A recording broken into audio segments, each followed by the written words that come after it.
Two. And welcome back. This is the Bottomless Podcast. That is spelled BTTMLESS. BTTMLESS. Just two S's. If you are a return listener, thank you. Shout out to anyone who's watching on YouTube or listening on Spotify or Apple Podcasts. If you are a first-time listener, welcome, and we hope you stick around. My name is Kevin, and these two beautiful faces are Leslie. And you already know. True. I'm that. Vincent. Y'all, I just woke up, so it's always a wild time. So that was the fade vote that came out of Vincent there for a second. You're gonna have to forgive him. So yeah, I live in Floribama. Leslie lives in Hawaii. Vincent lives in Los Angeles, and we are just three friends doing a podcast. And I have Skittles and wine, so I am a happy boy today. I have apples, peanut butter, chicken, beans, salsa dip, chips, water, and tea. So I'm okay. Literally just in a semicircle around the computer. Wait a minute, Thanksgiving. Ain't nobody tell you to pull up with the whole full course meal. Well, Thanksgiving is on the way. How are you guys gonna celebrate? Like, what's your guys' favorite Thanksgiving dishes that you're excited to eat? honestly, I feel like we only do like the traditional turkey and gravy and mashed potatoes and mac and cheese, all them collards, all the good Southern food. So, Do you guys do that can of cranberry jelly where you just like literally, stick it out and then slice it up?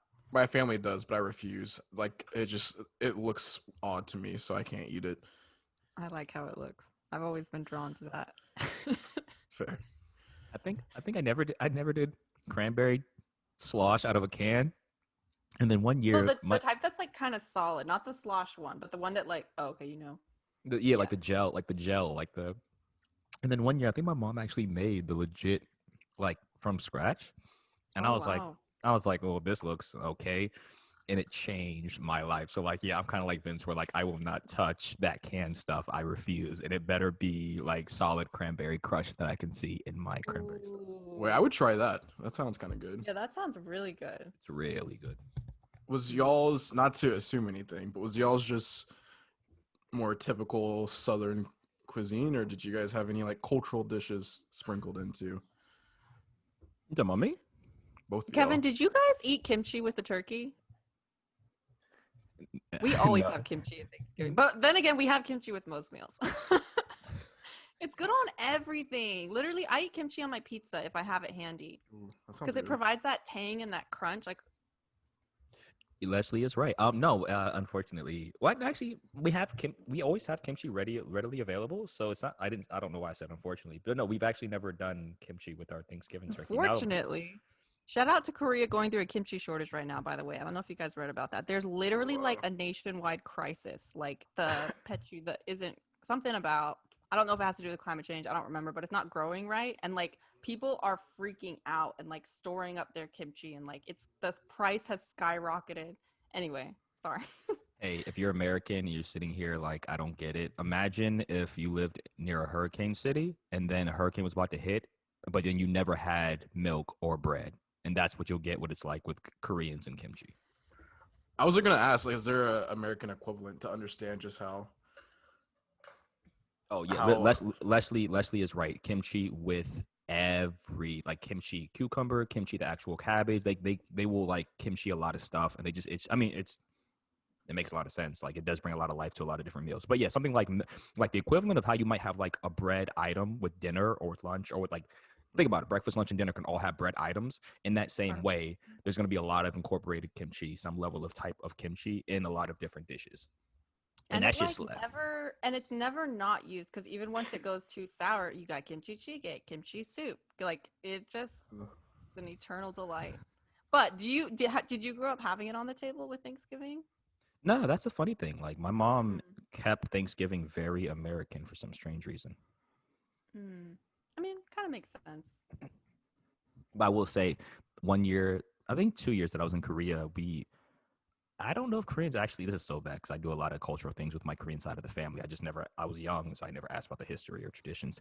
But we went to my grandma's house the day before Thanksgiving, and she made, I mean, this is how Koreans cook anyway, but she made like a room full of dishes as if it was Thanksgiving dinner. And I was like, what the fuck? But none of it was like ham, it was all Korean items. So it was like, it was confusing for me because all this shit was delicious, but I was like, none of this is Thanksgiving. Where are my where's my stuff? But I was like, this is all delicious food. And then we went home and ate Thanksgiving the next day, so it was really cool. Like I had two Thanksgiving once a year, like a Korean Thanksgiving and then American Thanksgiving. I love that. Was that y'all's celebration of Chuseok? Did you guys celebrate that, like the Korean harvest kind of equivalent of Thanksgiving, which I think is a few weeks before That American? might have We never that like, formally celebrated. Okay. yeah, Yeah. that might have been what it was. So, like, what did you guys? So it was just pretty much the same as what Vincent said, like the turkey, mashed Nah, potatoes.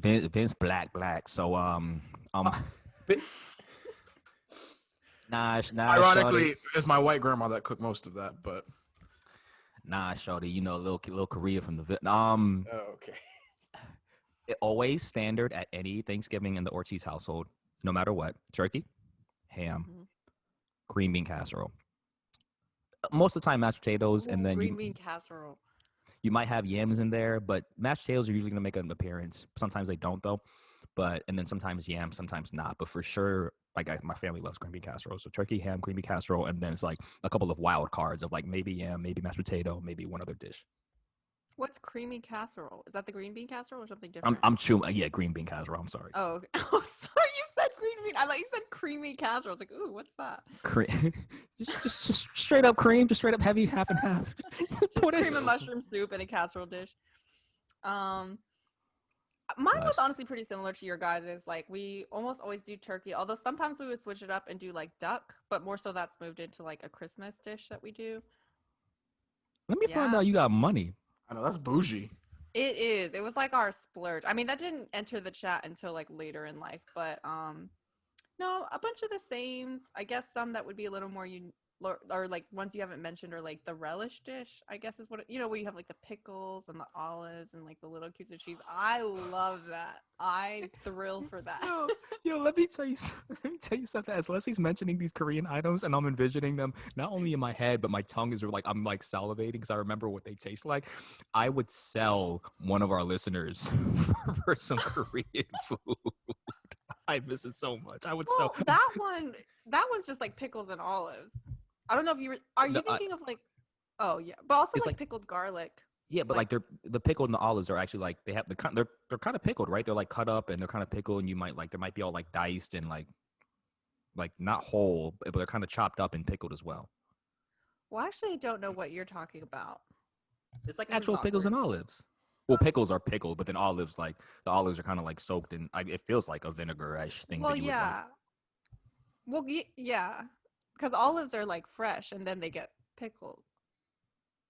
No. Olives are olives when you buy them, and then in the Korean dishes Well, that we no, would have but them. olives on the tree are like different than olives you buy in a jar because they're put in a solution that does something similar to what putting cucumbers in a jar does to, turns Mm, them into pickles. Like, you have a it's point just for actually. some reason we call cucumbers pickles once they're pickled, and we still call olives olives. I think.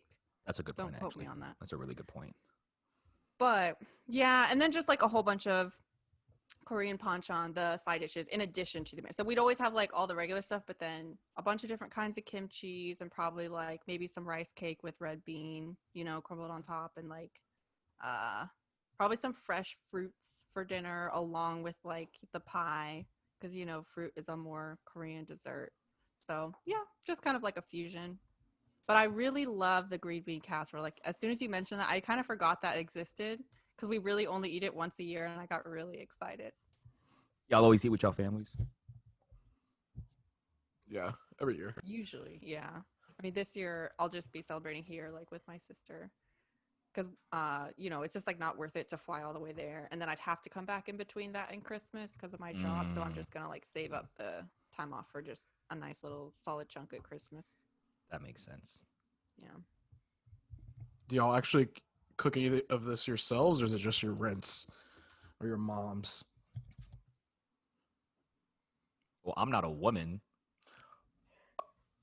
I'm joking. I'm just Meaning what?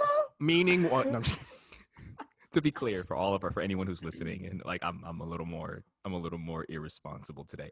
To be clear, it's a little background on me. I took like the equivalent of home economics split up into 3 different courses in high school. So I took apparel development. I took 2 to 3 regular culinary classes in high school, and then I took 2 pro culinary classes in high school. I went to FTCC in Fayetteville, which is a community college for culinary classes, and I was going to I wanted to go to Johnson and Wells, and I was going to be a chef, and I love cooking. So like I'm jesting because like I love the jokes. I like being a little inappropriate, but like I dead ass like all the things that are stereotypically that men want to say are like effeminate, which is like softer things, emotion, art, aesthetics, beauty, cooking, clothing. I'm very heavily into those things. But my mom, I don't know if y'all parents are like this. My mom, if it's like Thanksgiving dinner and it's the food, she might not let you fuck that up. So she would not let me touch a dish. She would not. When it's a normal dinner at the Ortiz household, she might Kevin, come help me do that, cut some shit or pack the pasteles, like wrap them up in the leaves and shit. But when it comes to the dinner of the year, she is not about to let me fuck up anything. So I can't touch nothing. What about you, Vincent? No, I've never participated in cooking. Have you wanted to, or just like didn't Yeah, cross your yeah, mind? yeah. Have you asked? Have you asked? You chauvinistic pig. Have you ever asked? I mean, you do have a point. I didn't get like a real interest in learning how to cook until probably the past couple of years. So I'm still a noob, and I would like to learn now, but I never really like I don't know my. But also, to be fair, my parents don't really cook, so it wasn't like they were cooking and I didn't want to learn from them. My parents never really like we ate a Throwing your lot parents of. under the bus to save your own skin. I mean, it's at me, mom. They know it's true. All the DiGiorno pizzas and shit. So I had a very stereotypical '90s TV dinner diet. Mm. So my grandma lives with my parents now, so they get a lot of cooking. And I'm not saying they can't cook, but they don't really cook. So By the way, has she yet become aware of our podcast? Because I know your aunt followed us like a little bit ago. Has the rest no, I'm of surprised it hasn't. They haven't said anything yet. interesting. So we'll see. I wonder if it'll come up when I'm in North Carolina. Well, yeah, I did. I've always helped cook the meals because I think it's like really fun. Like I love cooking. Usually. So, but we are going to do something a little different for this week's episode. We wanted to do a whole episode where we just kind of pick up on the threads that we ended our last episode talking about. Our last episode was about performance and success, and we ended on a note of Kevin bringing up a quote. I don't remember who it was by, but or I don't know if it was just something you were saying, Kevin, versus it being a quote, but like how the job of the artist is to sort of like help people re-enter the space of like childhood curiosity and like the way that children see the world. And then that reminded me of a quote by James Baldwin that says, "The purpose of art is to lay bare the questions that have been hidden by the answers." And so we wanted to just see what would happen. Well, when I say we, I mean me. And then I've like dragged Vincent and Kevin into this. Help. But um, we wanted to see like if you frame it as think about the ways that we accumulate knowledge growing up, and again shout out to our last episode, like specifically in the education system, but then it follows in a pattern after that where you're told what there is to learn about a subject when you approach it, rather than like spending any time first just becoming aware of something and then thinking through like, what do I actually want to know about this? So that I think speaks exactly to the Baldwin quote of like, when you immediately are given the answers, and like today, right? Like we have Google, we have immediate answers, you kind of lose that muscle atrophies a little bit of just like your curiosity and letting it see where it goes. And part of the reason I see so much utility in exercising that muscle is because if you think about a couple examples being like, what did ancient civilizations think that stars were? And like if you look back, you know, like some people's thought like they were like literal pinpricks in the sky. There's been a lot of obviously like poetry and storytelling about them, and like what are the myths that rose? Like what happens when we don't know what it is? Like that in itself tells us something and much closer to us than they actually are. And that in itself is valuable to know, like to tell us if left to our own devices, like until we reach certain points of knowledge, I think it's pretty common that we assume things are, so to speak, closer than they actually are. Like we think that we have more mastery and knowledge and access, you know what I mean? Like they're closer to us, like they're in relation to us, right? Than things actually are. Um, so in that sense, it's useful. And then in another sense, if you think about a question like, what is love? Like, thank God that it wasn't until fairly recent in human history that we started to have the scientific understanding of love and started to learn about like oxytocin and dopamine and serotonin and these things that we can actually use to scientifically define it. But if we had been given that answer right away, like philosophers and poets have been answering the question of what love is for so long. And is that truth that they have revealed like less valuable than what the scientists have given us? No. And so I think that if you look at history, art gives rise to more scientific inquiry, and scientific inquiry gives rise to more artistic is it inquiry or anyway inquiry. And they're synergistic, right? But like you lose that if you start to just fall into a mode of thinking of valuable answers as only like by a more narrow parameter of like what is a correct answer. And that's not to mean just like ignorance. There's like you know what I mean? Like obviously that's not what I'm saying. But yeah. Oh, sorry. And my last example is just like if you think about like what is a rock, like before people had understandings of like minerals and like the basic elements of what make up earth and life and what we see around us, you know, you would have defined it in terms of its utility, right? Or like in terms of its like phenotype, like rocks are smooth or they can be rough, they're hard, right? Like they're solid. Like we use sayings like solid as a rock. And then what do you know, like by the time we get around to the scientific definition of a rock, it's like a mineral is like an insoluble thing that has an ordered internal structure, you know, as opposed to like other forms of matter. And so it actually, the original answers that we were arriving at were already speaking to what we then scientifically arrived at, but it opens up more breadth of like room for channels into like metaphoric truths and understanding, right? Like what are minerals in the broad context of the world? Like I think we were already arriving at that when we were just like, what is a rock? You know, like what role does it play in my life? And then you can zoom out and be like, well, what role do minerals play like on our earth? So that was kind of the idea going into this. And so we are just gonna be asking some questions. And Kevin, you look like you've been having a thought for a while. Sorry. So then, based off of everything you just said, Leslie, Yes. my starting pitch is: do you think life imitates art, or art imitates life? Ooh. That's an interesting one because that's one that like we can't necessarily after the fact like, you know, it'd be like, oh, and there's the answer. Because some of the questions we'll talk about, I'm sure, you know, there, but let's see. I think my raw answer is that in a sense, I think it's true that they're inextricable. Like, I don't think that one imitates the other. I think that we call things metaphors, but really, like, it actually is just as true as the. So a metaphor plays upon, so you can say, like, solid as a rock, right? And so it's That's a saying, simile. oh, you're so right. Damn, way to call me. Okay, but that The is poet. it's a metaphoric way of speaking. It is a simile, but it's a metaphoric way of speaking. It's equating one thing to another, and yes, it's bouncing off of like rocks are solid, but it it's not like that truth then gave rise to this language piece of art that's used to reveal a broader truth. I think that just as much as that bounced out of like What a Rock is, I think that What a Rock is kind of bounced out of that. Like, if I'm being honest, like just how I really think about things, like if you follow it to a conceptual end, like, is there a purpose in saying this bounced off of this versus like they're just kind of married?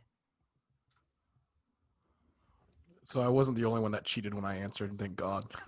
Because I kind of, Kevin and I went over back and forth over text a few months ago about this, and I basically gave kind of a non-answer, but an answer that I mean. So I basically agreed that I think you can't extract them from each other. And I, like, if I had a gun to my head, I would love to just Nice. say art. Just like conceptually, that sounds nice. Like, I don't know. Kevin has a very, I feel like, beautiful way of framing it, not to give his answer away. But to me, it's a base and superstructure question, right? Like life morphs art also turns around, morphs back into life, and it's like a chicken and egg thing that there's no real starting point or ending point. Right. And Exactly. like understanding that, yeah, not to be jargony, that base superstructure, like the base would be the material things that inform the superstructure, which is like the culture piece, and they feed off of each other. Although if you want to, actually the chicken and egg is perfect, especially in terms of like if you had to answer with a gun to your head, because yes, at a certain point, once the chicken and egg cycle is established, like it doesn't make sense. But if you want to go really to the root of it, like an egg didn't evolve first, like it was a chicken, which we evolved first, and therefore we have art. So in a sense, like yes, art imitates life, but that's only from that lens. But Right, because now, it's not like out of art although we don't know, but no. Oh, What are your thoughts, Kevin? well, I was telling Vince because I heard the quote from somebody and I never thought about it. Maybe bring your mic closer. Bring your mic closer. yeah, My we want to bad. hear that. We want to hear that podcast voice. You know what I'm saying? Ladies and gentlemen. Oh, okay. So I was telling Vince, I heard the quote from somebody else, and then I never thought about it, and I never even thought of it as a discussion. But my stance is that art is preeminent, that it predates life, human life, any form of life, and that Wait, the any energy, form of human life or any form of life? life period. When I say life, I mean anything that has a start and a stop. So are you counting elements as life? Anything I that has guess. a starting and a stopping point. Like if Okay, elements can okay. deteriorate into non-existent, yeah, anything that has a starting and stopping point. So that's planets, that's stars, that like stars have birth and they have death, and anything in this universe that has a starting and stopping point. And this is just my personal like opinion Can and you define philosophy. art for you? Say again? You want me to define art? Just in this case. Um, Man, it's really because as a like if someone were to paint something that had no like it was considered abstract, like it was literally just like you'll go into a museum and you'll see like a splattering of colors. And there's actually like there's no line, there's no form, there's no shape, there's no proportion. Um, but like Cool. the colors used and the mixture of the colors, it's like it makes you feel something. It makes you feel an emotion. You can just stare at it and it's like makes you want to cry or makes you feel beauty, makes you feel like I would consider that art. But then at the same time, um, of course, something that's extremely structured, like a song or a poem that has like even like Shakespeare, so much like all the Shakespeare's plays had to be read in, I'm gonna butcher this phrase, iambic whatever that is. You had to say Pentameter, it, yeah. but you had to say it at a certain cadence. Down, so even the structure of it coming all the way down to how the actor is supposed to perform the actual piece, I see it as art. Um, so to give a cop out answer, I don't have an exact definition of art, but I know that I know as a poet when I see it, I know it. Like I'm like that's art. But that doesn't mean that if I don't acknowledge it, it doesn't invalidate it. But I know, like Right. when I through the lens that I've been given to interpret beauty and art, I know it when I see it. But to say like this is the definition, it'd be difficult for me because like watching a chef, like when we all feel this. We watch the great whatever some cooking show on Netflix, and you watch someone sitting there like putting a meal together, and it's artful. And then you go to like some 3-star Michelin restaurant in San Francisco, and you taste it, and you go, "This is like artful." If you Or were to this, watch, or a $2 Koji taco truck in LA, and it's still art. Yeah. Way to shout out your taco truck, Vince. Yeah. um, So yeah, but getting back to the question, I think art predates everything. So I think once measurable life came into existence, I think the energy and the structures and the narratives of art, I think the things that the things we look at in like plays like tragedy of Romeo and Juliet, complicated family dysfunctions, whether it's in Hamlet or in what is it, the Odyssey, like a Oedipus complex. I think all of these elements and these things we see in stories, I think those were preeminent and predated actual life. And I think when we came into existence, I think our all life forms began to imitate art. Like I think the energy and the structures and the realities of art predated all of it, and then when especially humans came into existence, those things were already in it. I don't think like fucking Greek people or Shakespeare were sitting around one day and they were just so brilliant that they were like, you know what, like people will really like. No, I think in the soul of an artist is an ability to access an outside realm, outside human experience where the energy of art lives. And I think that any artist who's ever created something created was actually going to a different realm, accessing energy and ideas and content, coming back and trying to display it in a way that maybe paralleled their experiences in life because the energy of art was flowing through their life. And so they were able to go to somewhere else, find a way to communicate it, come back, see how it fit and parallel with their experience of life, and then format it in a way that people would understand. Teaser for an episode in the future where we do want to delve more specifically into art. I'll say that Ooh. that's really interesting that you feel that way. I'm excited to talk more about it and like talk about art, my definition of art, Vincent's definition, and very interesting. But yeah, I vibe with a lot of what you said. Um to start us off, I wanted to ask, Uh-oh. Uh-oh. and now Look at how why do men you gas guys look at how men gaslight women. stop? Wow, this episode's actually about the patriarchy. Ugh. Tiffany, you're This welcome. episode's actually gonna be a combination of like all the other topics that we're planning to do. Like we've already hit art. We're gonna be talking without talking about the patriarchy. No. Why do you guys think that? Why do rainbows exist from your guys' understanding? And again, it doesn't just have to be from a scientific. Like if you were asked that question and you understood that like you couldn't get the answer and you really just had to try and articulate out like from your combination of knowledges and experience and perception, like why do they exist? What gives us rainbows? I will say I'll give you my answer, but I did want to respond Oh, to your setup a oh, little bit, in that I do think the closer we get to like these more um questions that have actual answers, it's interesting. Like this whole conversation will be very challenging for me because I'm very conditioned to not like I feel like I'm very good at waiting to have enough information before I start solidifying, not just giving opinions, but even solidifying my own opinions. Like I'm very good at, I just won't speak up on things that I don't know about. And I've conditioned myself that way. And I feel like this is a very challenging exercise for me, which is interesting because I feel like for Leslie, this is a bit more natural. And I was wondering if that was like always the case if you're conditioned that way. But not to rabbit trail this, but just responding to the setup. So if any listener can hear my anxious answers, you'll understand why. well, I'm really glad you said that, Vincent, because yeah, like I think it's essential for both. Like I think that you having conditioned yourself that way is necessary too, but I just think that it's actually the ideal is if we can do both. And I'd say I don't know, it's like the fact that it makes you anxious, I think is a bad thing because we've only seen the worst version of this, right? People reading a headline, not reading the article, not having any and speaking right on like I don't think it's useful or productive to see something about an important social issue that's in the discourse that's going to have like real life consequences on how people vote, how whatever, right? And just be like, now's a good time to like let's just think out loud, like without any knowledge.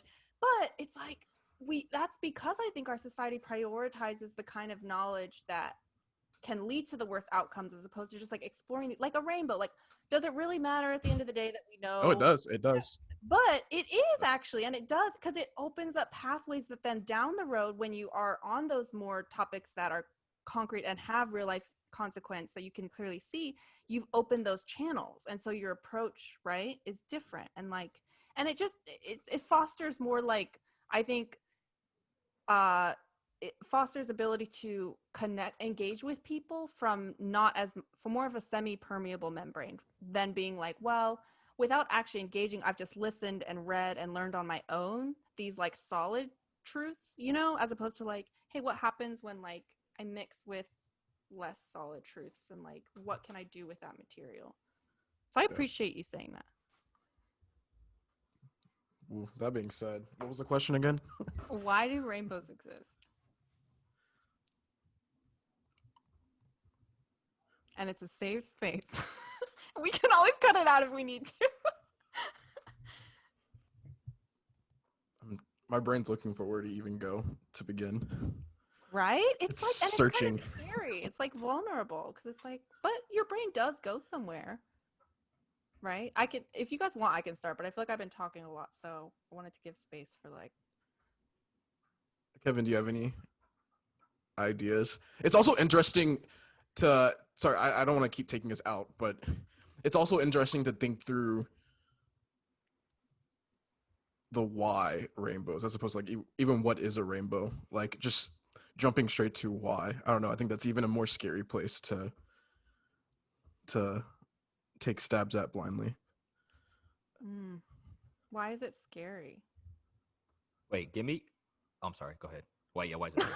Meanwhile, we're just rabbit trailing on the rabbit trail, like getting. Sorry. What are your deepest fears, and why does this cause? I don't know. Well, I think the why is different than the how, because the why is usually predicated on the how, and if I can't give you a good answer of, or the not the how, the why is predicated on the what, yeah, and I cannot articulate a what for a rainbow more than it has something to do with light and rain and bows. So now I have to make a few assumptions on the what, so then I can make my stab at the why. And is that scary because you're scared of looking ignorant or like stupid, or is that not the path? Stupid as it's defined by. Yeah. I think I'm worried about looking ignorant. Like it's a cringe thing. Like there's nothing more cringy to me than people that have like not saying ignorant things, but saying ignorant things with their chest. It's like, ugh. Maybe you should humble yourself when you speak out on shit you don't know. I don't know. It's such a cringy thing. Again, I'm like hyper conditioned, so this is a very challenging and good exercise for me. Kevin, you've been bursting at the seams over there. What do you got? So here's my one issue with You've had 30 minutes of me talking, so you better have this beautiful answer to why. Never mind. Go ahead. Here's my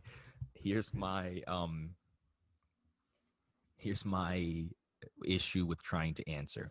There's three places there's three instances where I've seen rainbows. Of course, it gets really rainy and then it clears out and the sun's beaming and you see the actual the stereotypical rainbow. Then, if you notice, if you like have oil like from a car on the ground, you can see that like rainbow color pattern in the oil, even if it's not like wet or like. Interesting. So now you're getting into just like rainbow as translated, because that's not a rainbow, right? But it is. Who are you? Look at Leslie trying to like woman-splain things to me and invalidate my. Look at Leslie. Let me let you. But it's interesting because you're already jumping into rainbow as like a symbol that we've then absorbed and said, hey, when there's a bunch of colors and a swirly thing, like that's a rainbow in the oil, as opposed. You know what I mean? Sorry. Let me let you finish your thought. Look at Leslie shitting on what's supposed to be a rainbow. I'm not. I was saying it was interesting. So that's true. Okay. So so to widen the idea of. What was the third instance of a rainbow? I think you said there was three. So I was sitting out on my back porch the other night, and I was watching the clouds pass under the moon, and every spot where the moon was, it would create a rainbow in the cloud, but it was dark. It's like pitch. It was like. Is that a thing? Leslie, do we call it a sunbow? Wow. Damn. Okay, go ahead. Sorry, I'll stop interrupting.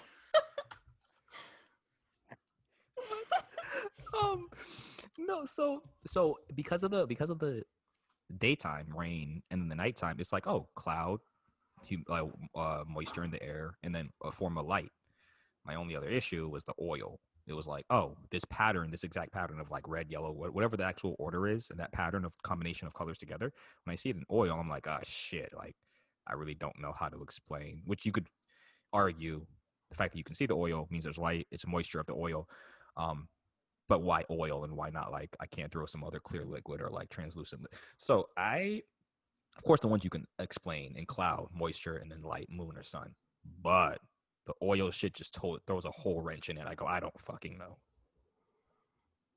That's so interesting. I feel like the fact that you pulled in the oil rainbow type effect into it really speaks to like how you process, which again is what I think is so interesting, because I think you process things largely in symbology. Like you're an artist, right? And you quickly encode things and then because I don't think the average person would have thought of what you see in oil as like, oh, I have to like somehow make that make sense with you know what I mean? Because it's not, once again, like but it is in a sense, right? Like it's in the sense of it being absorbed as like an icon out of a rainbow, and then be like, when I see wavy patterns and different colors next to each other, like that's what a rainbow is, right? Like, that's like you encoding it into an icon.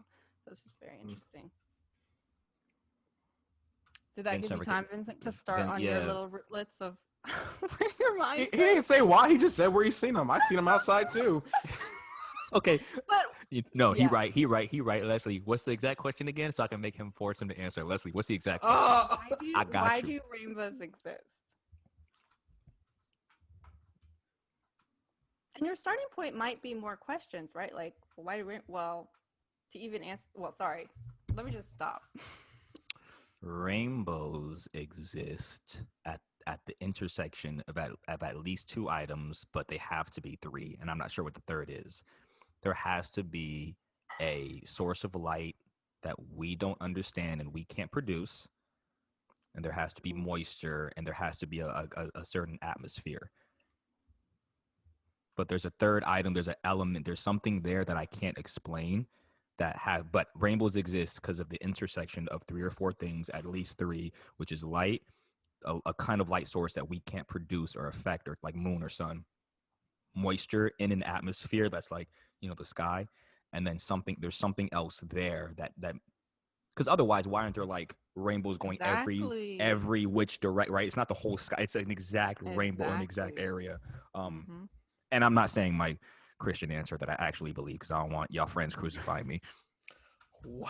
So that was all bullshit. But I'm not this is a safe, inclusive space. Tiffany gonna hop in them comments like, you fucking moron. Tiffany is I'm not doing it. Tiffany got me voted off on Among Us. My feelings are still not salty. My feelings are still hurt. Shout out Tiffany. And also, full disclosure, I don't know the actual technical answer either, just so you guys know. But I'm just thriving. Like, I'm thriving on this. Go ahead, Vincent. Do animals see rainbows too?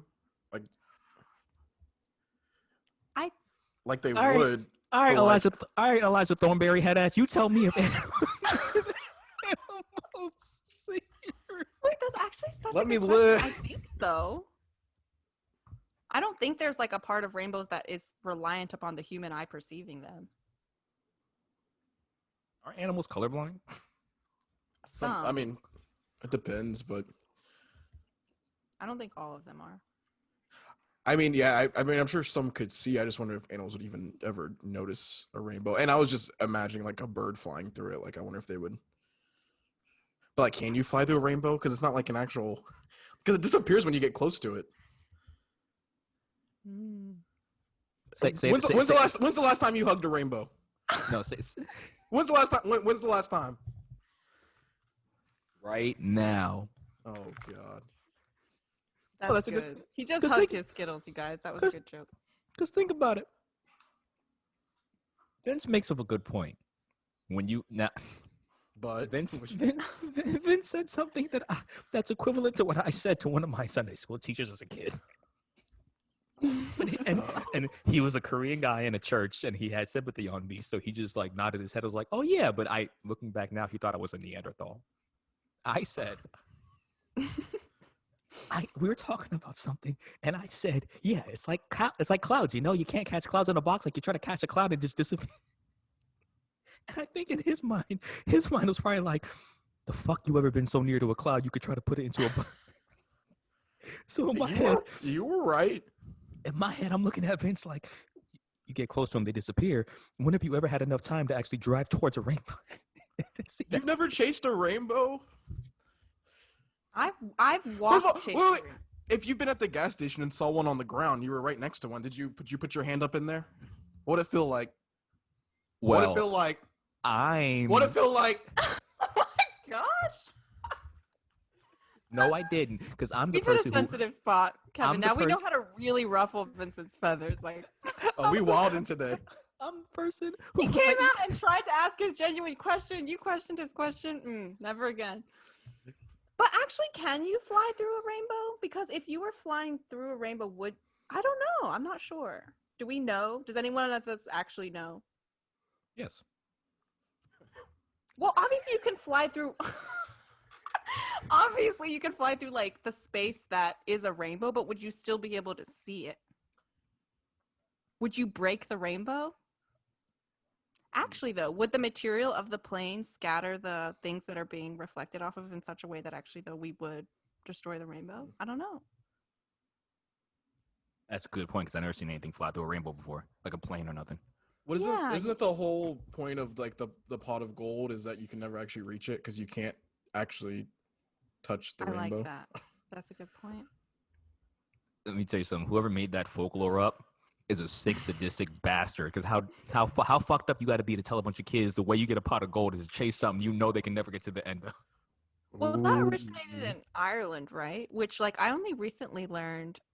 It was something I always knew, but like didn't like there wasn't cohesion in me connecting the dots of like Ireland is like kind of the birthplace, I think, of a lot of our modern understanding of what we think of as like magic. Like, what other country has all the lore of like leprechauns and fairies and rings and like that's not really present, right? In a lot at other cultures. Look at Leslie giving white people all the credit for like magical stuff. Well, at least the American, like the Anglo spheres magic, I guess. You could call a lot of other things magic. Like, you could call things in any culture, but I think, right, aren't they the ones who like would use the word like magic as opposed to like spirituality, or I don't know, maybe I'm wrong. Well, I mean, for sure, like in Egypt and then in Iran, or what was back the Persian Empire, and then like of course definitely in the Asias, in China, definitely in Egypt, definitely a lot of Middle Eastern places. But yeah, the problem is in the places like that with a lot of rich religious history, they might associate it with religious thematic elements like genies or like demons or like black magic or right. Whereas in Ireland, I don't think it necessarily like fairies, like that wasn't really part of a religion. That was like a belief in, I don't know. Right.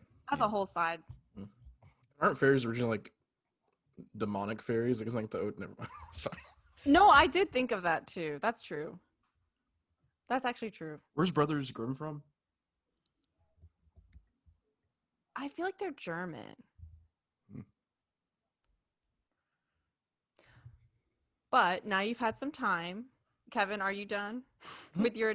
Well, you still haven't answered the question. Our whole episode is going to be this one. Yeah, did you? Did I what? What's your answer, Leslie? Wait, did I what? Did you answer the question to the best? Yeah. Like, what's your answer? I said it has to be... yeah, you did. The elements, and then you're not sure what... Okay, yeah, that was a really good one, actually. Just think about it. No scientist has ever walked into a room, in a closed room with walls in the ceiling, and recreated a rainbow. So it has to be a source of light that we can't control. It has to be moisture in an atmosphere. You ever seen it? Pull it up on YouTube. Well, you can... Not. No, you can't. No, you can't. I feel like I've seen, like, even in museums, maybe at the observatory here, I feel like there's like a box and they like recreate like the light conditions to do a rainbow. And but it has to be in the box, right? It has to be like in a glass box or something. It has to be like in a... Yeah. So it has to be you have to see it through the lens of that like framing. Like I can grab a jewel or a diamond or like a Swarovski crystal or like a chandelier. You can create a rainbow. But I'm talking about like just walk out into a space without any other thing other than light, a light source you make, and not seeing it through like your window or your like screen door, but like a light source you can't like a light source, and then just air and atmosphere and water. Like you could just throw a cup of water up in the room and be like, oh, there's a rainbow. Like no, you have to see it through glass or something. I watch this. I'm just kidding. What if I just fucking just like a rainbow splatter behind me? and just like beep a flashlight at it. Leslie, for the love of God, we have to know the answer. What you Okay, think? fine. We just know you have a beautiful. But I really, well, I have one last ask. Is there any, like, Vince, I really want to hear, like, before I start coloring in things I think of, like. I see what you did there. Mm-hmm. Like, what comes to mind? Like, what's your first paths that you would if you did?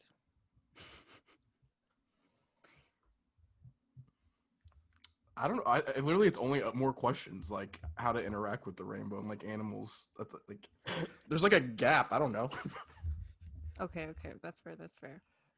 Other than the biblical story that Kevin won't share. Mm-hmm. We all know the story. Imagine. Never mind.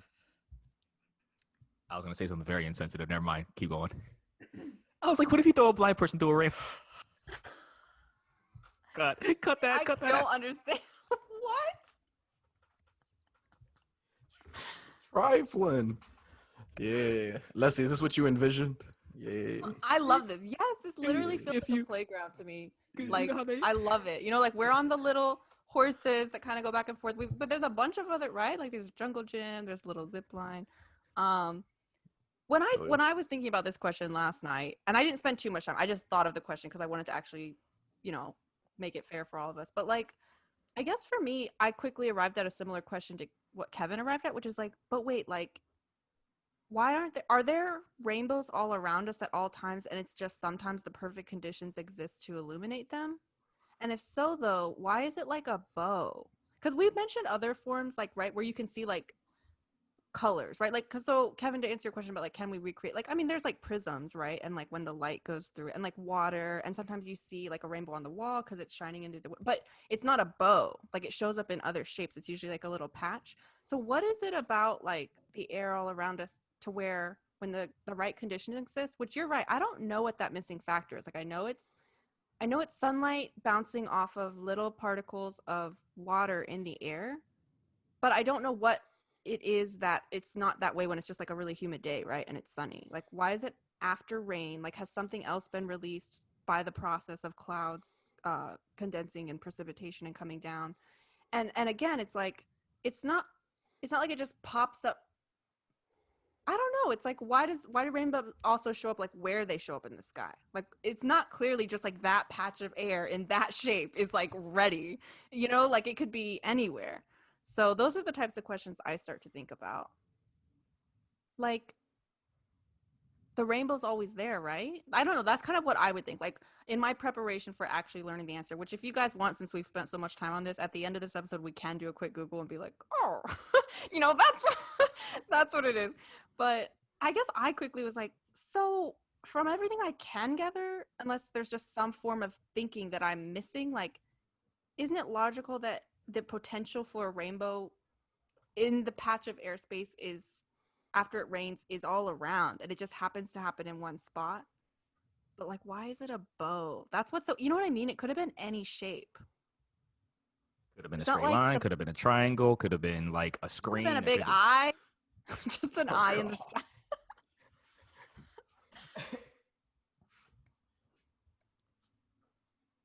Do those questions resonate with you guys or like spark anything? Vince got a whole degree from UNCW. Yeah, he's like and twitching. He's twitching and over still there. can't give us an answer. First of all, Mama Vince, if you're listening, let me come to Thanksgiving dinner. I got questions. oh God, I have no more questions. Well, that was pretty interesting, though. Yeah, now I am curious. Okay. The short answer to what causes a rainbow from scijinx.gov is a rainbow is caused by sunlight and atmospheric conditions.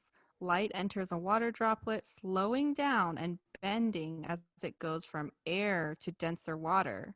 The light reflects off the inside of the droplet, separating into its component wavelengths or colors. When light exits the droplet, it makes a rainbow. That actually makes a lot of sense. A rainbow isn't really a thing, and it doesn't exist in a particular place. It is an optical phenomenon that appears when sunlight and atmospheric conditions are just right, and the viewer's position is just right to see it. Which connects to what Vincent was saying about like, do animals see them? And like, basically, just like, how much does it have to do with like our eye, right? Like, would a rainbow exist without anyone there to see it? I guess What not. are what are other optical phenomenons? I'm thinking of like what's the lights in Alaska called? Aurora borealis. Yeah, that's one I Yeah, can I thought think about of. that too.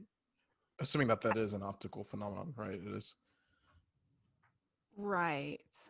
I feel like you would see those even if there was no one. Like those would be visible even if there was no one to see them. I think.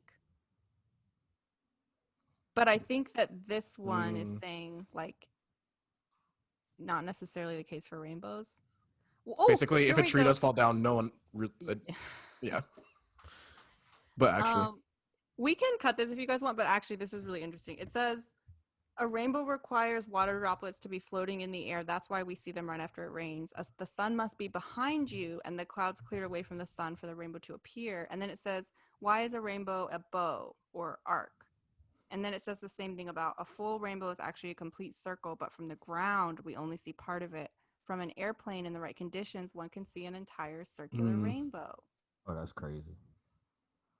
Circle makes more sense, but I still don't know why it's a circle. But anyway. Hit us with another one. Okay. So my next and probably our last question on this fun journey is, do you guys think it's possible to have a dream without yourself in it? At all? Right.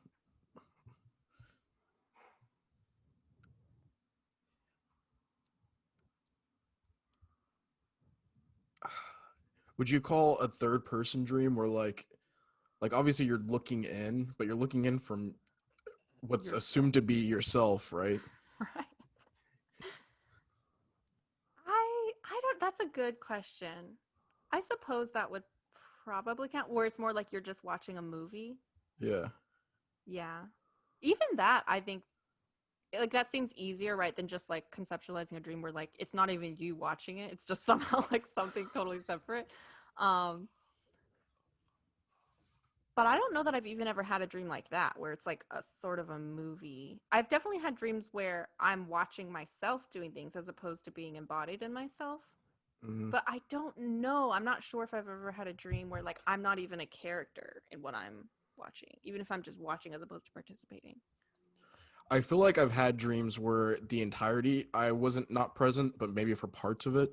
Like I was there at some point, but maybe like this specific episode in the series that's my dream for the night. Like maybe it'll like rabbit hole Yeah. off something I interacted with, and that'll turn into the main dream for a little while, and I'm not a part of it. I think that has happened. Maybe. I think that's happened for me too, I think. Yeah, I'm struggling to think of a time when I remembered a dream and I wasn't a part of the dream. Whether it's like so like in video games they call it first person shooter or third person shooter, where it's like how you actually see life or you're seeing the human being. And every time I've experienced a dream, like it just be weird, right? Like try to think of a because then what did you ask yourself about that dream? Like why the fuck did I see a bunch of random people who I don't know doing things that pertain nothing to my like um yeah, I've never personally had it. I'd be interested. Like, I if think it's you possible. yeah, I think you can, but I part of why I think people dream makes me think you can have a dream without you being in it, but you have to be so worked up emotionally, whether in a good way or a bad way or a perplexed way, about something that maybe doesn't directly include you. And your soul and psyche is trying to like parse through pieces of information and analyze it. And so it's projecting it to you in a way where, yeah, you're not directly involved, but you're trying to sit from the outside and watch it. I think you can. I just think something has to bother you so much, and not bother in a bad way necessarily, bother you so much that your whatever your soul, psyche, whatever you want to call it, brings it to you in a dream state and goes, we have to look at this and deal with this in this place because I need more time than just your waking moments to have to play with these ideas. Right. Which gets into the like one of the base things you have to think about with is it possible? You have to be like, well, why do we dream? And obviously there's like knowledge out there about that. I mean, with the amount of knowledge I have, I think that the reason we dream in the first place is, I think it's agreed upon in the scientific community that we're not totally sure, but like there are strong, is it? No, the two instances that I've heard is that Freud has a certain strong opinion about it, and then Jung has a strong opinion about it, and they specifically differentiate it. But I don't think any I don't think any specific scientific field has or multiple scientific fields have come together and agreed upon this is why we dream, which is what makes it so interesting. Because it's like at a scientific level, it's like we just pull a bunch of people together, psychoanalyze them, and sit down and go, okay, what's the data? And they look at it and they go, this doesn't make any fucking sense. We can't actually tie this back to like a common shared experience of this explains dreams. It's like, no, it's not just they had a traumatic experience. It's not just a sexual motivation. It's not just you saw something during the day and it popped into, it's like which is why I think art, to go back to our initial question, art predates life because we're born. And I think babies dream, I think dogs dream, and so we're born with this substance inside of us that I think produces dream. As an artist, of course, the poet is saying this. I think we're born with something inside of us that isn't biological, that produces something in us that doesn't belong to us, that we can't control, that we can't put our hand on and maneuver and steer. And every now and then it populates our sleeping state with these ideas and these images and this cinema. And sometimes, I think in my experience, sometimes it's for the purpose of having us deal with information, but sometimes it just produces ideas in our head that we can't control.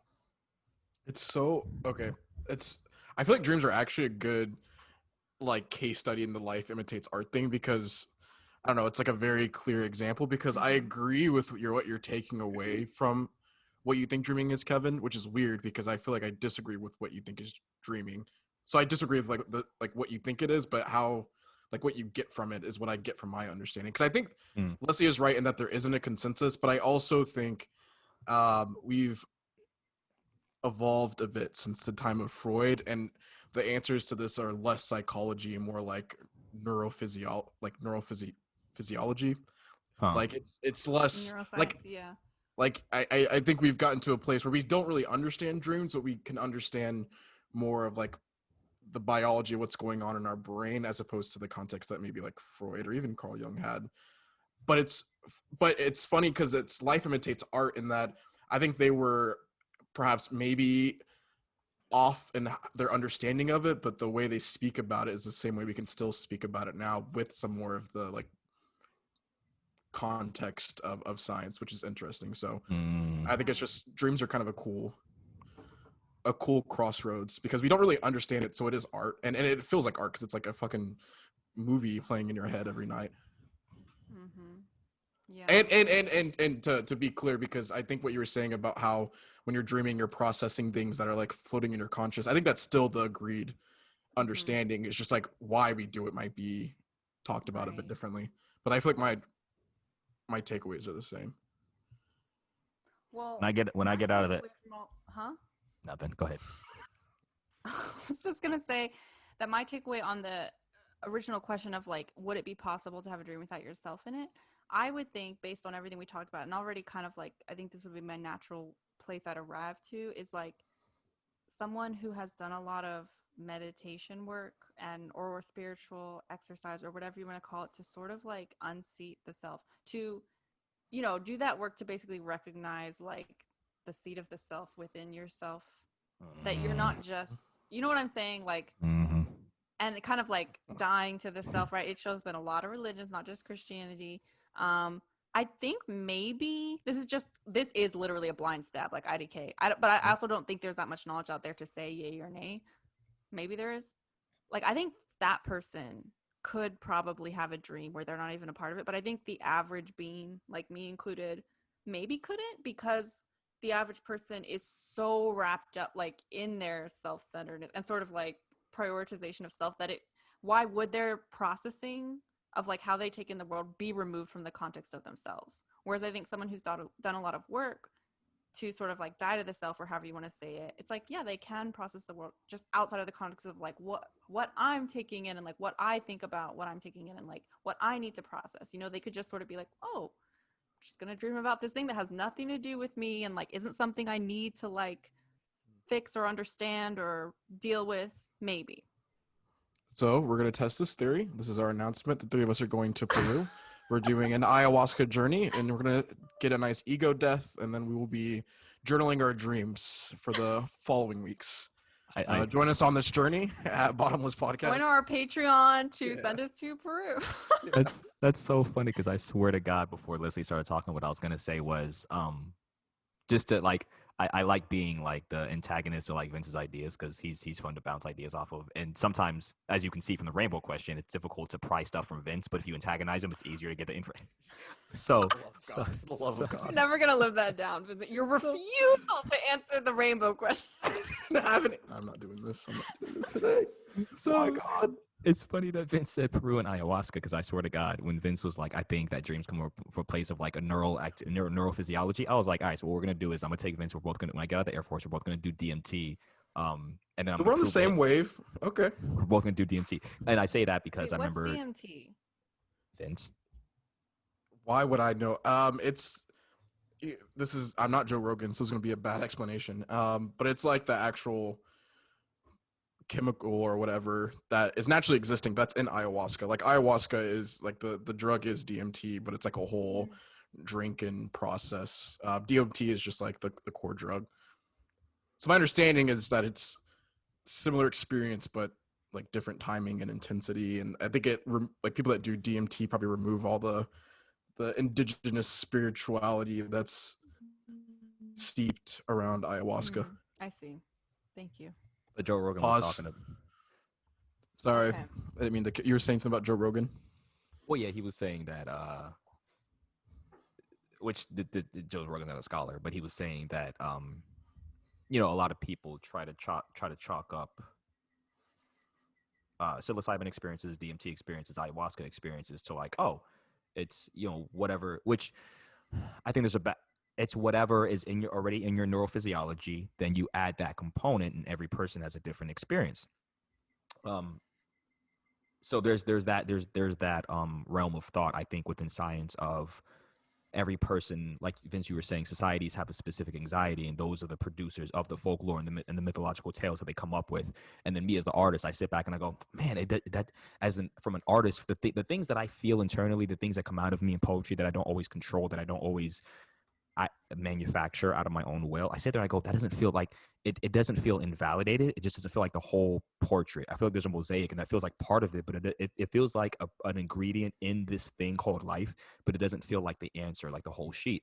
So they were talking about Joe Rogan. He was like, there's this weird phenomenon amongst DMT where across different cultures, they all describe it the same way. So different parts of the world with different anxieties, with different neurophysiological makeups, with different upbringings, with different religious viewpoints, different biologies come together and they take DMT, and there's this common shared experience of, no, that's what it was like.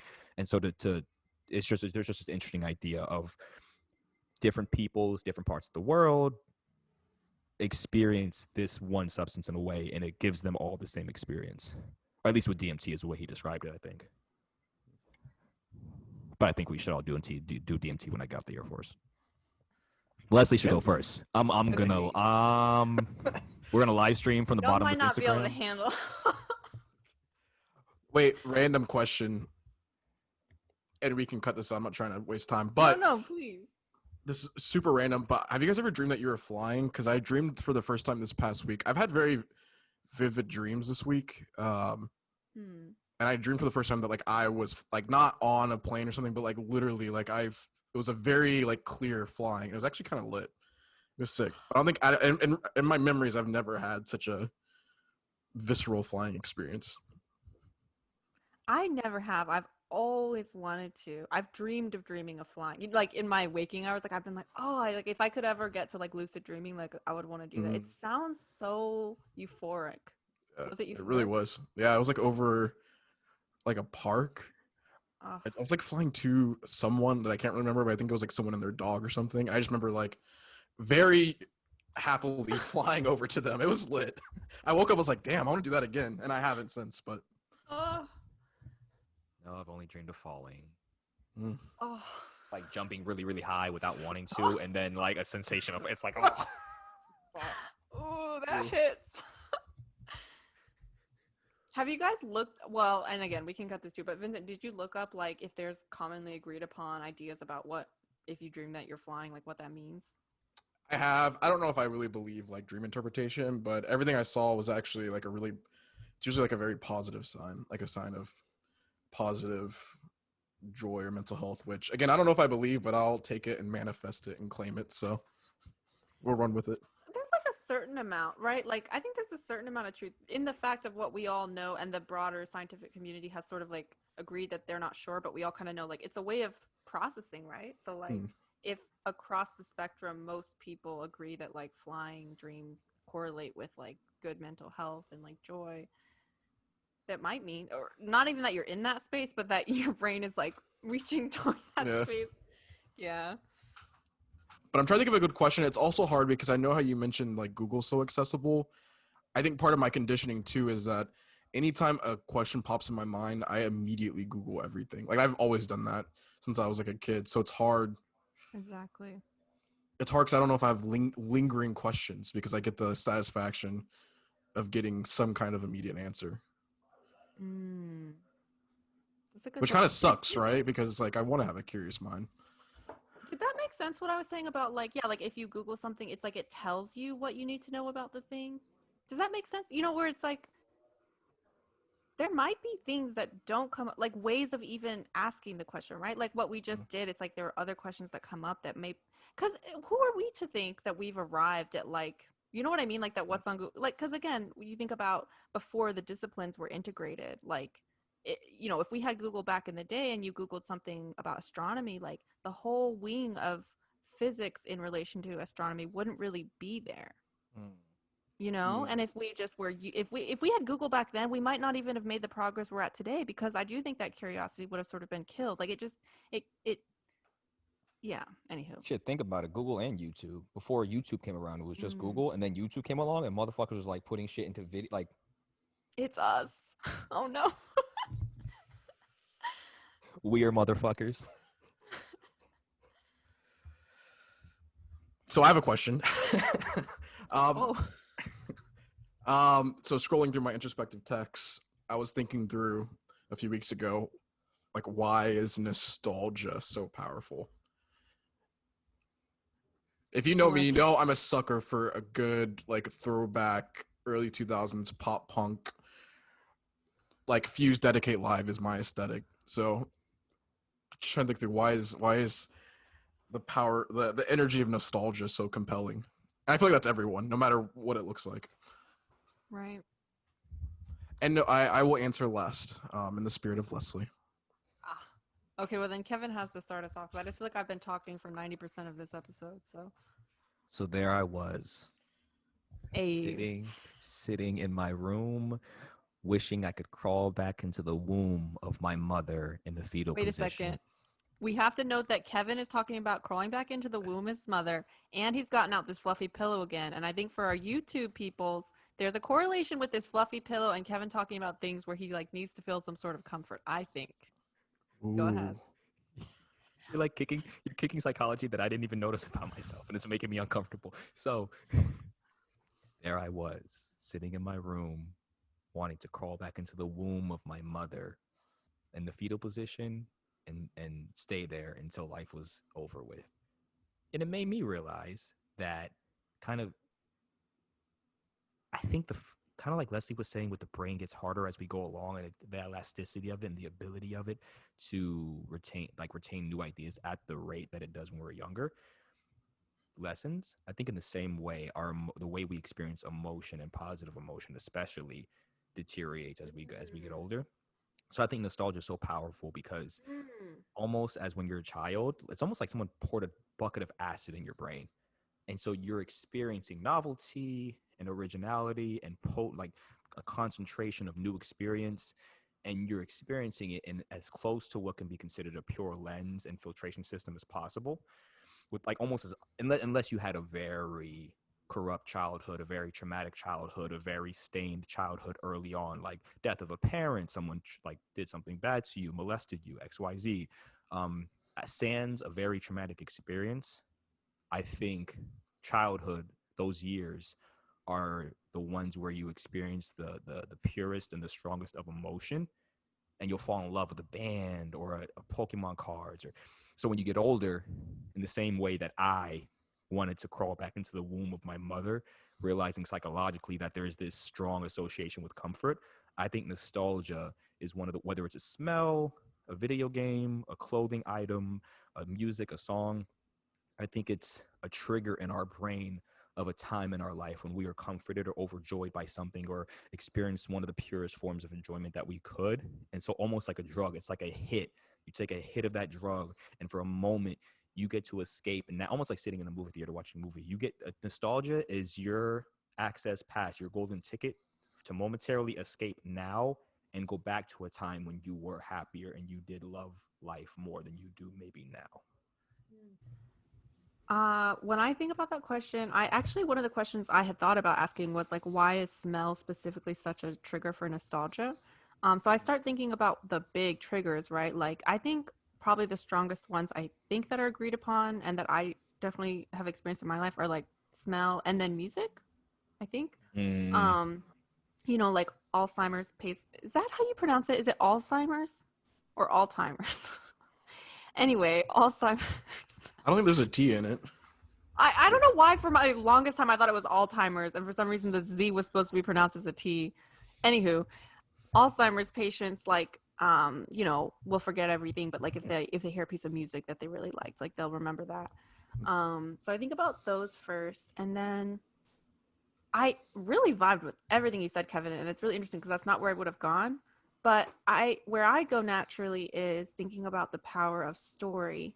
And there's been writings about this. I actually really want to read The Power of Myth by Joseph Campbell. Like that's on my coming up list to understand, like it's a studied thing, like how impacted human beings are by stories, and it plays into everything, right? Like religion, like why we watch movies, why books, like why when we share experiences, it's usually in a story format. If you think about it, you can do it in a bunch of other ways, right? Like if you just think about like improvisational dance, like that's a form of sharing that isn't following like a story. So there's other forms. But I would go to the idea of story and think about like nostalgia in relation to, your memories, which are what comprise like things you're nostalgic about, are not the actual events. It's like your codified, it's what's made it into the story that now at like 29, right, Vincent? That at 29, wow, just making me older and older. Kevin's like now 33 at 28 so you can use him instead. that now at 28, like what you're nostalgic about with the music, like, right, it's not just the sounds of the music, it's thinking about like how you felt when you first heard it and what was going on. And it's not the actual experiences, it's the stories that you've told to yourself enough times in remembering it to where now it's like something else. So that's where I would go with it, is like it's somehow tied up with the same reasons why human beings are so affected by like stories in general and like a narrative format of information sharing.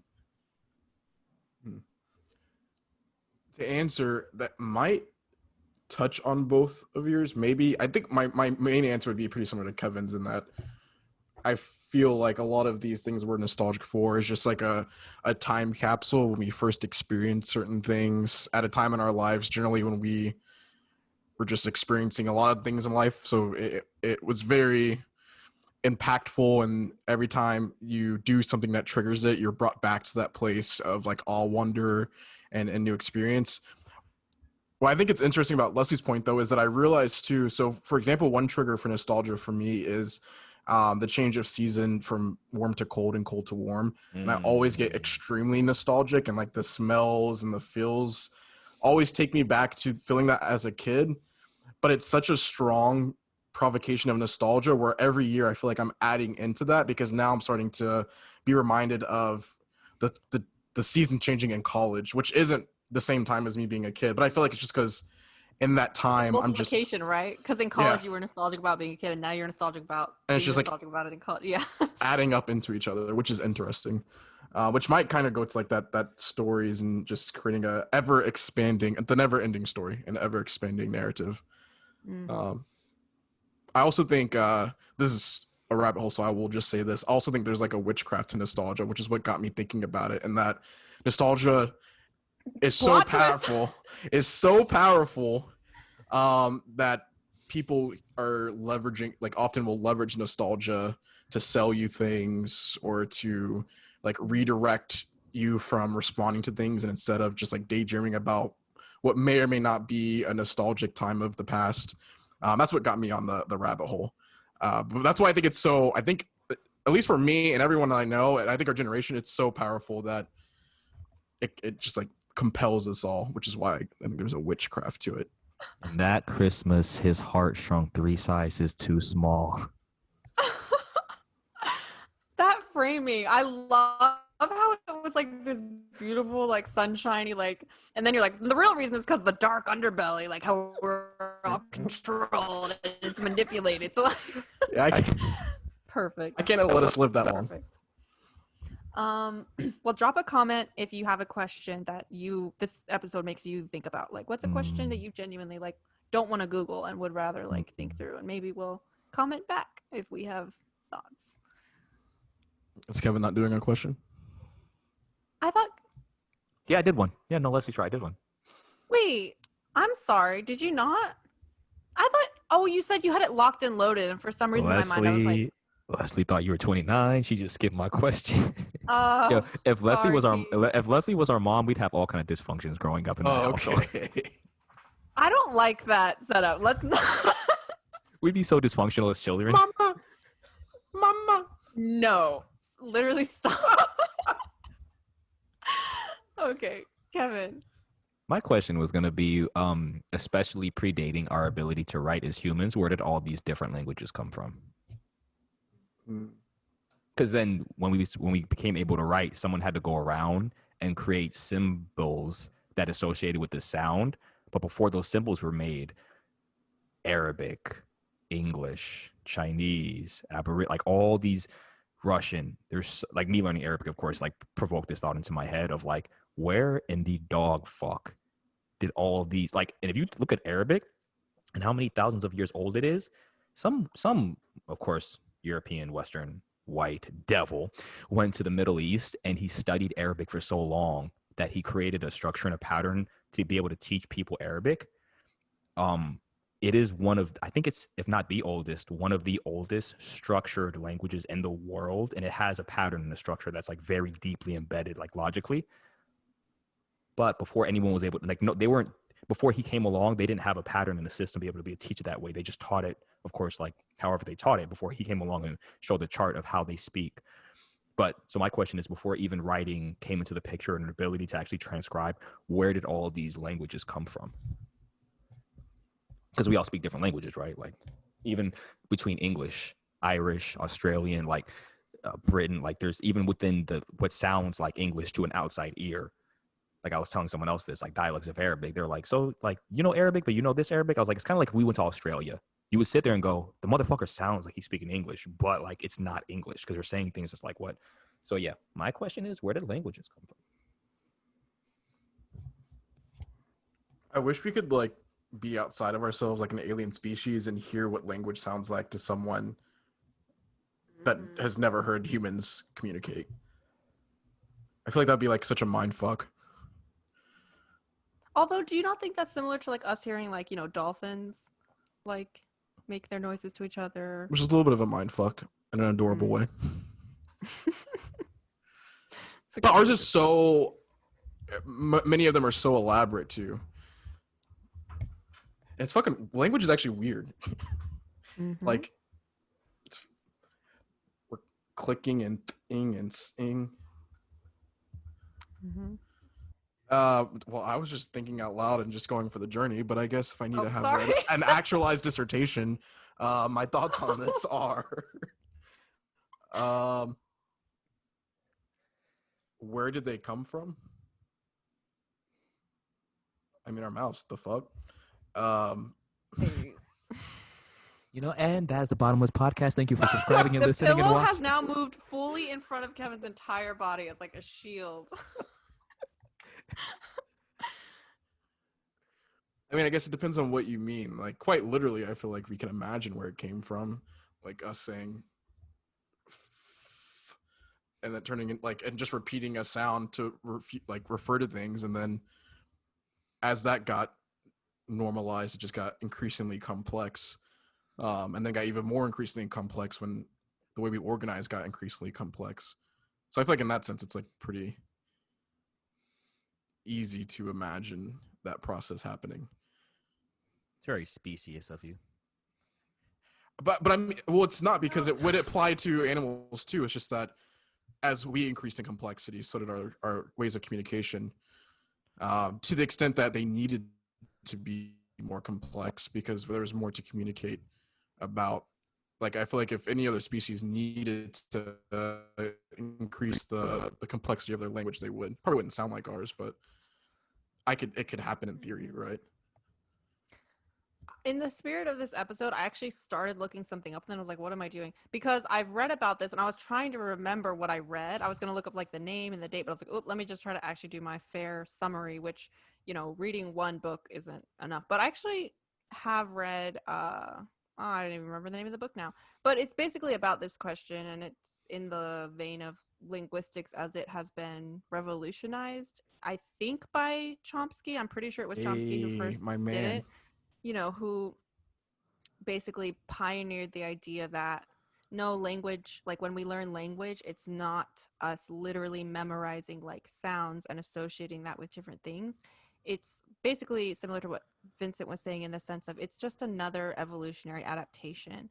And it's interesting that we've chosen to view language as this thing that makes us superior to other animals, getting back into that conversation, when if you think about it, like we can't bounce sonar off of caves, like, or whatever. I'm not saying that right, but like bats can. Like, we can't do so many of the things. Like, we don't shed our entire outer skin and like the things that the possibilities that creates. You know, so it's just we've adapted to do what we want to do. You know, and like language, it's shown like it's an innate, it quite literally, like it's innate to humans, like the way that we use it. Like, it's not like you have to memorize it and learn it. There's like something in our brains that at that age when you're so able to learn like language, and if you want to, if you have the input of like 5 languages, right, between certain ages, like you will learn all of them, and at a certain point that brain hardens and is like, okay. But it's it's more like something gets catalyzed and then a natural process that we have evolved like unfolds, rather than us like hearing words, memorizing what they're associated with. And that's why like across the board, languages wherever they have developed throughout history always have the same components. Like there's always similar structures. Like there's always like signifiers and nouns and verbs, like, and how they're organized is different, but it's always the same structure, which doesn't really have an explanation other than that it's like, you know, it's arising from something that's like in us, that's triggered. And that's why also like you have languages like pidgin, like when babies are born in communities where two populations that speak different languages have been around each other, and so they've cobbled together some sort of like in between, right, like method of communicating.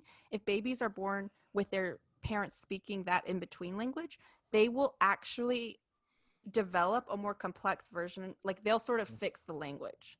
And obviously that's not something the parents taught. It's because something's being catalyzed in them, and then their brain knows how to create a language, and so they take the raw material and like make it into something more complex. So sorry, that was actually kind of a lame answer, because that's just me trying to summarize like what I have learned rather than thinking about like the other questions that I have. And I might have done a poor job, so sorry if anyone listening is like, oof, that was all wrong. I think I got the basics right. Also, I want to say cheater, cheater, pumpkin eater for trying to Google one of the questions. I know, but I stopped myself. I'm sorry. I stopped myself. Yeah. Had you guys already heard about that or learned about that? I didn't. I think Chomsky's wrong, but I haven't. Let our anarchist king live. Well, I'm partially joking just because like, and maybe he does touch on this, but like, of course, I tie it back to myself to use as an argument. The idea of poetry or like dance or like anything artistic, but I use poetry as a very specific example. Like poetry doesn't serve the same utility that I need to, like the same, what's the speech utility that I need to develop in order to walk into an interview and get from point A to point B of not having a job to having a job. Whereas poetry has a myriad of utility, but it's not necessarily functional in the way that most like the it's not functional in most of the ways that we've learned to use language as a tool. Mhm. So even extending the conversation of where did language come from in that aspect of like, for example, I was listening to this one person. They're talking about how monkeys have 3 different sounds. One sound is there's a snake, hit the trees. One sound is there's a bird, hit the ground. One sound is there's a predator cat, hit the extended parts of the limbs of the trees because the cats can't get that far out without the limbs breaking. But like those are just those are very sophisticated and like nuanced sounds. But like, and of course, I don't know anything beyond those 3 sounds within a monkey colony that like communicates. But like with the level of nuance and like extremities we go to create so many different sounds that have a purpose, functionally to communicate, just for the sake of communicating effectively. Like that's not an animal. That's a Siamese cat. It's not even cat. It's a I need a very specific explanation of what that is because I'm going to pay $1,000 for that specific species of a thing that I saw. I need you and me to understand the same word of Siamese cat as a utility of function. Whereas within poetry, it's like, no, I'm not using this to be able to like barter my way through life or get into an interview or like communicate with a tribe of like, apple, I want apple. I'll give you sword. You give me apple, I give you sword. Whereas like poetry is like, no, I'm not trying to. Fair I'm not trade. fair trade. One apple for a sword. I I'm not like trying. it. I'm not trying to elicit from you like a service or something I need. It's more of this thing about it may be existing when birds dance and like dolphins sing or whales sing, but there's this thing specific to my experience of being a poet of like language then formatting itself beyond a functional utility in life to a psychological utility of, again, I'm I'm dealing with something that I don't understand, and the only way I know how to deal with it and communicate it to somebody else, probably other poets or other artists, is in the format of poetry, and kind of doing the opposite of what language is for, right? Sometimes language is like, I need Leslie to understand something. If we're in a Zoom call meeting about work, I need her to, and especially if we're like working teleworking, I need Can you Leslie imagine if we were all coworkers? That'd be fun. That'd be like rowdy. Okay, sorry. it'd be lit. I need Say it. Leslie. Would it be? That'd be Instead of rowdy. it'd be lit. It'd be lit.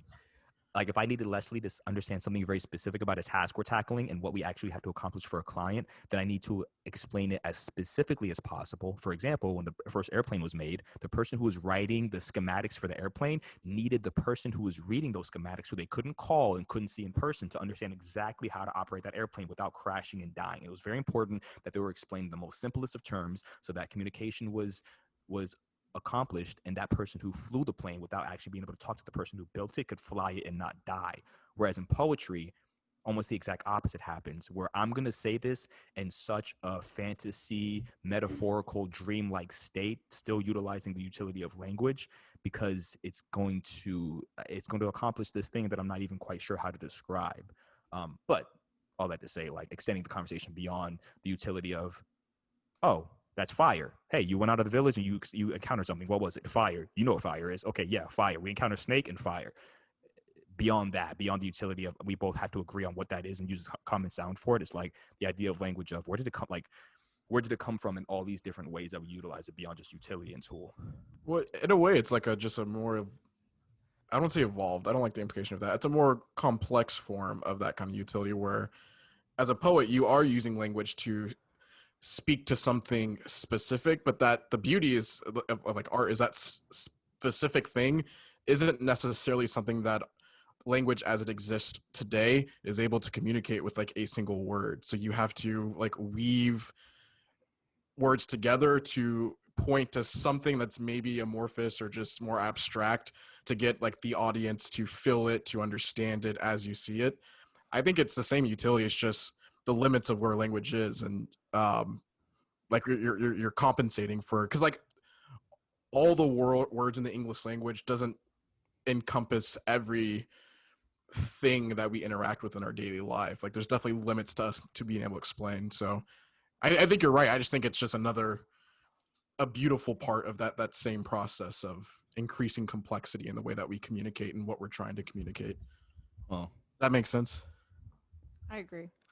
And it's like, I mean, another way of saying, I don't know if you would say this is another way of saying it, but what I hear you saying, Vince, is like something I've always strongly felt, which is like, language is not the language of thought. Like words are not the language of thought. Like it's Thank it's yes, that. already Thank you for saying it so much more concise and to the point. Yeah, that. There you go. yeah, like we're already translating, right, from like the raw stuff of what's actually in here. Like language is already a translation, and then poetry is like, yeah, using these clumsy tools we've been given and like, "Rah, let me like move it around and actually like uh, grinding against, right? Not even like we don't have words that communicate things. We don't have sentences. We don't have essays that can be written. There's some things that can only come out through poetry, and through that approach to language. So, yeah.